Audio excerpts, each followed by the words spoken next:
嗨，大家好，我是躺平叔，带大家真正的中国。今天是2024年12月4号，这一期咱们继续聊聊俄罗斯入侵乌克兰，看一看乌克兰战场上也有什么变化。今天是俄罗斯侵略乌克兰的第1015天，也是乌克兰进入库尔斯克120天，整整4个月。普京虽然下了死命令，俄军也采取了一切措施，想尽了一切办法，但是仍未能将乌军赶出库尔斯克，包括采取谣言现在这个俄罗斯媒体又在散布谣言，说这个乌军在库尔斯克坚持到1月20号，也就是特朗普上台，他们就自动撤了。这个恐怕是俄罗斯人的梦想泽连斯基说谢尔斯基总司令报告前线整体形势，阵地保卫战，库拉霍夫和波克罗夫斯克方向仍是最困难的。我感谢每一位摧毁占领者的单位。然后我们在扎波罗热方向的防守成绩相当不错。我们讨论了我们部队在库尔斯克行动实施地区的阵线，我们继续在俄罗斯领土上对俄罗斯造成重大损失。也就是说双方在战线上没有太大变化。毕竟现在是冬季主要是靠无人机和大炮轰炸。那根据这个俄罗斯国防部的说法呢，俄军在库尔斯克方向消灭乌军士兵300余人，摧毁坦克2辆，步兵战车4辆。俄罗斯国防部12月3日表示过去1日俄罗斯军队在库尔斯克边境地区消灭乌军300人比昨天又多了50人。终于把这数字改了改，要不每次都是250人，有点这个黑色幽默。俄国防部还指出，在库尔斯克方向的战斗行动期间，俄军消灭乌军士兵超3700 37655人，摧毁坦克228辆。大家还记得吧？这个迪波老人在那个金砖国家峰会上亲自说的，也就是10月份吧，说库尔斯克的乌军有2、3千人被俄军给包围了。最可悲的是，这些被包围的乌军自己都不知道这支部队现在到底在哪儿，到底有没有被全歼还是突围了，到现在没有下文。如果被全歼那俄罗斯媒体不可能不报道，俄罗斯国防部不可能不说到底有没有这回事？是不是他的保镖就迪波老人保镖9名在谎报军情逗这个迪波老人开心，让迪波老人在世界各国这个首脑面前吹吹牛有面子。俄军在库尔斯克一共大概5万多人，再加上这个曹县的士兵恐怕就是6万多人，不到7万人，一共7万人消灭乌军士兵37655人，这是什么概念这俄罗斯的国防部得喝多少早酒编造出这样的数据关键普京的信普京就每天看着这样的信息，对吧，来决定加仓还是止损。这个媒体报道由于担心遭到乌军的打击这个俄军开始对这个克里米亚大桥加强防御。这俄罗斯人也算到了乌军恐怕要打击克里米亚大桥。俄罗斯占领者通过额外的防空系统塔楼加强了克里米亚大桥的防御。记者注意到，第一批发现的塔有2部分组成，内部是一座带有楼梯的变压器塔，外部是一个金属框架，用于固定和支撑整个结构。分析人士此前在克赤一侧桥梁附近建筑工地上记录到了30个类似的结构，也就是说在这个克里米亚大桥上安装了30多个这个塔状的防御系统，就是该防空系统能够组合成组，从而增加保护区。因此每一座新的塔楼都会增加克里米亚大桥避免乌克兰袭击造成损坏的机会。也就是普京已经不惜代价要保护克里米亚大桥，可见普京这么当心这也预示乌军很有可能要突袭克里米亚大桥，对吧？要不然俄罗斯人不会这么紧张我们看看外交以及国际援助昨天挪威国防部长叫比约里尔德格拉姆表示挪威将向波兰提供 F-35战斗机和防空系统。挪威为什么向波兰提供呢？因为波兰西部的叫热舒夫这个机场挨着乌克兰西部，它是波兰的东部这个城市。这个机场是北约欧盟给乌克兰送武器最主要的一个中转站。这个中转站的防空居然是由挪威来负责。挪威目前承担向乌克兰运输武器物资的最重要的枢纽，也就是热舒夫机场的防空责任。挪威表示将监控波兰热舒夫机场上空，除了部署防空系统和战斗机外，他们还将在该机场周边部署100名士兵。关键是挪威给波兰提供 F-35战斗机，那么波兰就会把它的米格29送到乌克兰，实际上是一种置换德国公司将向乌克兰提供 X-2 自杀式无人机，这款神风无人机航程可达100公里，重约12公斤，速度可达220公里每小时。这个 X-2 主要特点是集成了先进的机器视觉算法。什么意思呢？也就是它抗干扰能力特别强，它是靠视觉这个智能算法，也就是在电子战的情况下，它依然可以自主的识别目标，并且摧毁目标啊。据说这个德国第一批啊要给乌克兰4000架这样的飞机。这个乌克兰的那个数字化什么部的部长叫费奥多罗夫啊，他说啊，乌克兰拥有射程可达1800公里的攻击无人机。这还不算啊，最重要的是2025年我们将首次看到无人机群的应用。他补充说啊，目前我还在研发无人机来摧毁远程无人机，例如沙赫德。首先一个啊，1800公里的攻击无人机，这个基本上把这个俄罗斯的欧洲部分全部能覆盖，甚至部分亚洲都能列入打击目标。第二个就是这乌克兰果然把这无人机群呢要投入到战场，这个可就吓人了。大家还记得吧？这个马斯克啊，他转发了中国有一个无人机表演龙机群的表演，然后他转发的时候说了，有的傻瓜国家还在玩命研发 F-35，也就是说啊，现在都是无人机群的攻击，你还搞 F-35有什么用？你看看现在乌克兰自己已经搞出来了无人机群，这个估计啊，明年啊，俄罗斯人又有好果子吃了，又有惊喜啊！美国将向乌克兰提供包括反步兵地雷在内的3种遥控布雷系统，包括15毫米炮弹、便携式布雷系统和火山布雷系统。也就是美国不仅给乌克兰提供那种专门杀伤步兵的那种地雷，还给乌克兰提供这种系统，这个也为俄军进攻乌军设置了很大的障碍。因为现在俄军啊主要是靠肉搏啊，人肉进攻，那这种地雷恐怕就是对付人肉进攻。德国总理舒尔茨啊，时隔2年半，对吧？这次是独自访问基辅，他在基辅啊跟泽连斯基举行了联合新闻发布会。舒尔茨说啊，乌克兰可以信赖德国，我们说到做到，我们言出必行，德国将是乌克兰在欧洲最强大的支持者。乌克兰有权成为一个独立的主权国家，有权决定是否加入欧盟，有权拥有自己的军队和武装力量，有权实施完全的独立。这意味着俄罗斯必须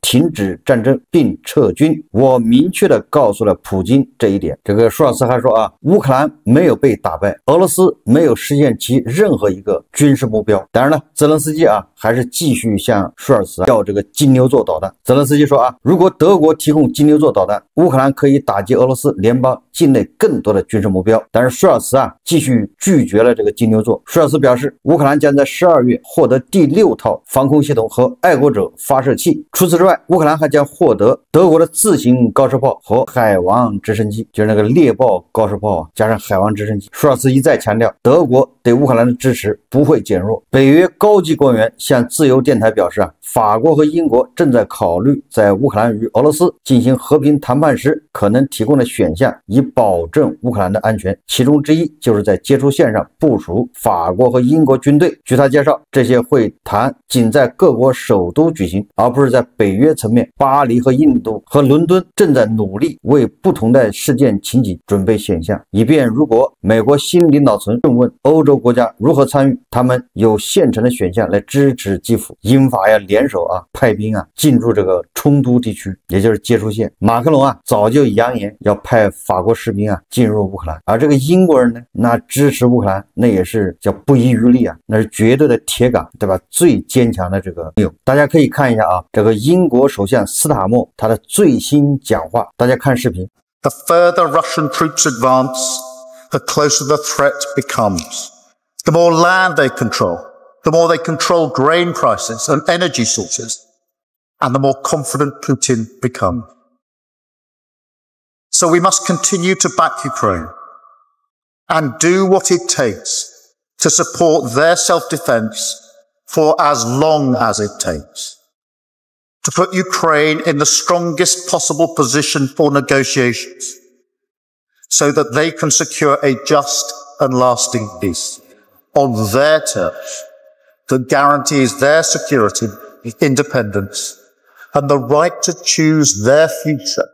这个斯塔默啊再一次表明要支持乌克兰到底啊。最近北约不在开会嘛，那么泽连斯基希望北约邀请乌克兰，对吧？加入北约，也就是说让北约先发出邀请。至于能不能加入北约啊，那是第二步。但是目前看啊，似乎这个北约很难发出这样的邀请。泽连斯基啊一再声明，只有北约才能保护乌克兰，其他的任何组织、任何形式都无法保护乌克兰。泽连斯基在接受共同社采访的时候说啊，让我们看一看布达佩斯备忘录，这也是一份强有力地的文件，其中包括美国、英国、法国、大国、俄罗斯等国家。这些国家是保证乌克兰安全的最强大国家，但它没有奏效。泽连斯基接着说2014年之后，当我们的国土被占领时，签署了明斯克协议，该协议由各方签署。明斯克协议几年后，普京已经做好了准备，加强了他们的军队，并来摧毁乌克兰。所以泽连斯基说乌克兰不能第三次错，所以乌克兰是坚持要加入北约只有北约能保护乌克兰，其他的什么5大常任理事国、什么冲突双方加上欧洲这些国家签的这些协议是废纸，都阻挡不了俄罗斯侵略乌克兰。所以泽连斯基说乌克兰不能第三次犯错，任何其他的替代方案他认准了，只能加入北约。这个乌克兰外长西比哈还将这个布达佩斯备忘录带进了北约总部。他说今天是这份文件发表30周年，这是真实的证据，也是真实的提醒，说这种有关乌克兰长期安全的长期决定是不恰当和不可接受的。这份文件未能确保跨大西洋安全和乌克兰的安全，这个文件就是个耻辱。这俄罗斯签了这个文件，居然自己去侵略乌克兰，这难道不是耻辱？所以人家根本就看不上这联合国什么常任理事国，用非得加入北约，对吧？你特朗普搞的任何停火方案都没用。泽连斯基是铁定了心就是要么把乌克兰劈成2半，对吧？一半加入北约，一半来谈判，要么就整个的加入北约。但事实上俄罗斯人肯定不能接受因为乌克兰一旦加入北约，那下一步他怎么进一步侵略乌克兰？因为这次俄罗斯侵略乌克兰的理由之一就是乌克兰要加入北约，所谓的特别军事行动和目标和现在提出停火条件之一也是乌克兰去军事化，对吧？这也是黄俄的观点，认为普京是被北约被美国逼的出手教训乌克兰。事实上根本不是我们假设如果北约是个邪恶组织，那普京为什么先后3次正式申请加入北约呢？那普京正式申请成为邪恶组织成员时，普京是得不到就要毁掉，对吧？你不让我加入，你不带我玩，我就揍你，对吧？你不带我玩，你就是邪恶组织。再说了，邻国那芬兰、瑞典，人家加入北约，他怎么不去揍他呢？所以说什么北约东扩然后俄罗斯就要侵略乌克兰，这都是借口。德国外长贝尔伯克在北京大国外长讨论乌克兰问题后透露，双方对于俄罗斯通过朝鲜将亚洲投入俄乌战争进行深入讨论，并指出这不符合大国利益。希望这个贝尔伯克回到德国之后跟媒体说一说，谈论的主要内容是什么，大国到底是什么态度。现在关于这个特朗普的解决乌克兰冲突计划，传言非常多说12月2日，根据这个美国后任总统特朗普的乌克兰问题特使叫凯洛格公开发表的解决乌克兰问题计划。这个计划就是禁止乌克兰在10年内加入北约，包括取消对俄罗斯的制裁，以换取有安全保证的和平协议。这个显然已经被泽连斯基否决了。泽连斯基已经说了，只有加入北约才能提供保护，其他的任何和平形式那都是要第3次上当。这个凯洛格还向媒体爆了一个料，说这个特朗普的代表叫沃尔兹与沙利文协调授权乌克兰对俄罗斯进行远程导弹袭击，但这就是传闻反正特朗普是把什么好事都往自己脑袋上安功劳都是他的，这个错误失败都是拜登的无能导致的。实际上这个1月20号特朗普上台以后他的所谓的24小时停火恐怕只是一个美好的愿望，不仅这个泽连斯基难以接受就连这个俄罗斯人普京更接受不了。这个俄罗斯的大亨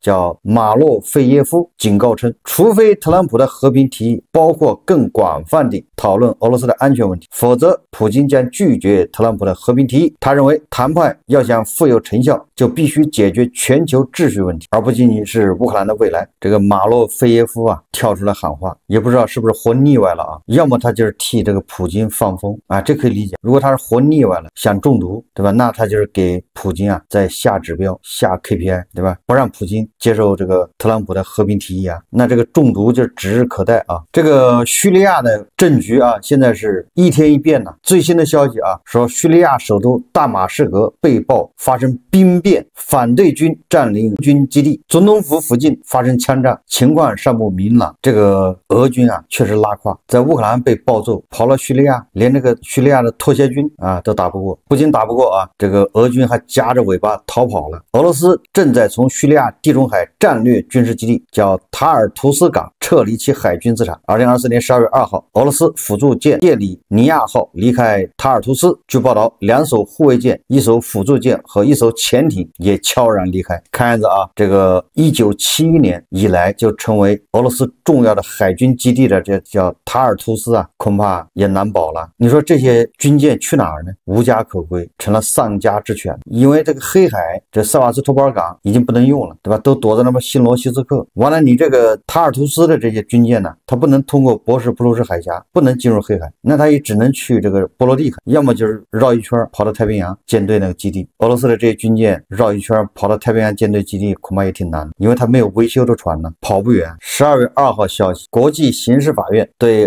俄罗斯总统普京发出了逮捕令，亚美尼亚愿意与国际刑事法院合作。据亚美尼亚外交部新闻处报道，亚美尼亚外交部长米尔佐扬在海牙与国际刑事法院院长名人质子会晤时表示了这一点。亚美尼亚外交部声明称，米尔佐扬强调，亚美尼亚致力于旨在维护国际法律规范和确保法治的国际合作努力。这个纯粹属于叫癞蛤蟆不咬人，但是膈应人。你这个亚美尼亚现在还是吉安组织啊，他还没有正式退出啊。虽然说退出是迟早的事啊，但毕竟还没有正式退嘛。完了，你就要逮捕普京，这合适吗？这纯粹是给普京心里添堵啊。这个前2天啊，俄罗斯的口爆界的天花板梅德韦杰夫放言说不排除在局势升级的情况下对北约军事基地实施打击。这个口嗨一时爽，这个估计激起了北约国家的愤怒啊，事闹大了。有媒体报道，12月2号晚上，普京召见这个梅德韦杰夫，至于谈了什么不知道，估计是狠狠的顺了一下。这个韦杰夫老是口炮给这个普京招来麻烦。我们看俄罗斯国内俄罗斯国内现在可以说叫水深火热。这个卢布崩盘以后俄罗斯的物价出现了显著的上涨。为了应对物价上涨，俄罗斯政府采取了包括加息、限制资本外流、加强本币干预等，但这些措施可能仅在短期内缓解部分经济压力，无法从根本上解决俄罗斯经济的问题。这里这个清华大学的经济学教授韩秀云他对卢布为什么暴跌做了一个清晰的解释，以及俄罗斯会怎么应对大家看视频。老师，为什么最近卢布汇率大跌？是的，11月27号，卢布对美元汇率一度就跌到了114.5比1，创下自2022年3月14号以来的新纪录。那卢布暴跌的主要原因是什么呢？就是美国财政部对俄罗斯开启了新一轮的制裁。近期，美财政部宣布要对俄罗斯的天然气工业银行、对50多家俄罗斯的中小银行、对40多家的俄罗斯证券机构和15名俄罗斯金融官员实行制裁。老是制裁这些金融机构，为啥会让卢布暴跌呢？因为被制裁后，这些金融机构就不能用美元交易了，这就等于俄罗斯被冻结了部分外汇。就拿俄罗斯天然气工业银行来说吧，它是俄罗斯第3大银行。一方面，俄罗斯要通过该银行出口大量的石油、天然气；另一方面呢，俄罗斯要通过该银行从国外购买军工物资。但俄罗斯天然气银行不能用美元交易后，就买不了这些军工的物品，也卖不了石油天然气，因为别国手里握着美元，它收不了。当下俄罗斯正在前线作战，经济又依赖能源出口，这对俄罗斯经济打击特别大。这时手里握有卢布的投资者就开始恐慌，他们担心未来卢布贬值会变成废纸怎么办？于是就纷纷开始抛售，越抛售越恐慌，这就出现了卢布汇率的暴跌。我们看卢布对美元已经到了114.5比1，这还只是官方的汇率。据说在民间的黑市上要好几百个卢布才能兑换1个美元。老师，那卢布暴跌，俄罗斯有什么对策吗？眼下看，俄罗斯对策有2点，一是要加息，二是外汇管制。首先我们看加息，俄罗斯央行基准利率已经到了21%了，这是过去20年来最高的记录。即使这么高的利率，人们拿着卢布还是不放心，因为俄罗斯通胀已经在8%以上，加上美国要换新总统，国际局势就更加不确定。俄罗斯国民担心卢布在未来会贬值更多。为此，俄罗斯央行可能还会再加息，为的是让人们能拿得住卢布。那第2点是什么？就是外汇管制，这其实也是权宜之计。10月27号，俄央行宣布停止在国内市场购买外汇，但它挡不住黑市上去购买外汇哦。长期看，外汇管制后，这就隔绝了俄罗斯跟各国做生意，这会严重阻碍俄罗斯的对外贸易，这是不可持续的。老师，2022年俄罗斯被踢出 SWIFT 后，他是怎么过关的呢？回顾2022年，俄罗斯被美国踢出了 SWIFT。SWIFT 是指国际资金清算系统。踢出后呢，卢布同样遭遇了暴跌。俄罗斯随后就宣布了对不友好的国家出口天然气时必须改用卢布结算。这一招在一定程度上稳定了卢布的汇率。就看这次俄罗斯究竟还有什么招再出了。老师，那现在普通人可以抄底卢布吗？除非你看好俄罗斯未来的经济，否则我不建议抄底卢布，因为汇市瞬息万变，抄底卢布的风险太大了，谁能知道卢布的底究竟在哪里呢？点个关注吧，听韩老师解读热点财经资讯。根据这个韩教授的说法，那俄罗斯基本上就是无解，对吧？这个禁止换外汇、加息这些都起不到根本作用，只能暂时缓解。所以说什么越打越富有，这怎么富有啊？现在有很多大国人啊，在俄罗斯做生意的，估计啊想赚钱是难了，不舍本啊就不错。为什么呢？对吧？以前1人民币能换8卢布，对吧？你以前啊拿1亿人民币，对吧？投资到俄罗斯做生意或者搞生产线，你换8亿卢布，假设你赚了50%吧，你现在变成12亿卢布。问题是现在是1人民币换15卢布，也就是说你12亿卢布，你换成人民币只能换成8000万。你想你投到俄罗斯的是1个亿，你表面看赚了50%的卢布，但是你换成人民币之后又有汇率的损失啊，因为卢布贬值了，结果你只能换成8000万人民币。你看看，你还干了这么多年，你还赔2000万，对吧？不但没挣钱，反而赔钱。大家记不记得我在2个月前就说了，在俄罗斯做生意的大国的人赶紧把钱收一收，对吧？赶紧回国，要及时收手啊！你不收手，这回人家短时间啊，卢布贬值10%，那即便不赔钱，你利润已经没有了，下面还要贬了。实际上你把人民币到俄罗斯去做生意投资，那就是在买卢，那就是这个韩教授说的。你看好俄罗斯经济吗？根据莫斯科时报报道啊，大国已开始拒绝与受到美国制裁的俄罗斯银行合作。刚才说了，俄罗斯的这个天然气银行还有这个其他的50个银行全部被制裁，一旦被制裁，大国的银行就不能跟他合作，一合作你就会叫2级制裁。所以大国的银行开始拒绝与受到美国制裁的俄罗斯信贷机构合作，许多银行已阻止受制裁的组织的付款。俄罗斯进口商经常用来支付货物的昆仑银行也向客户发出了暂停付款的警告。那怎么办呢？地保老人不能坐以待毙啊，所以啊，地保老人紧急安排要去印度拜访。这个大家闭着眼都能知道啊，地保老人这个时候跑到印度去能干什么？用脚趾头都能想得到，就是求穆迪啊多买点石油，因为俄罗斯顶不住了，付不了美元，那想办法付卢布，付不了卢布，实在不行卢比也行啊。普京去啊就是去当销售的。俄罗斯的原油啊应该是50%是到一个印度，4%是到另外一个到真正的印度，还有10%是到其他的市场。如果他能把印度搞定，他至少40%稳住了，这个就是他的血液啊。这个俄罗斯现在跟对吧另外一个印度暗中正在较着劲啊，互相加关税啊。俄罗斯给那个印度什么家具上面的配件啊，还有新能源汽车都要加55%的关税。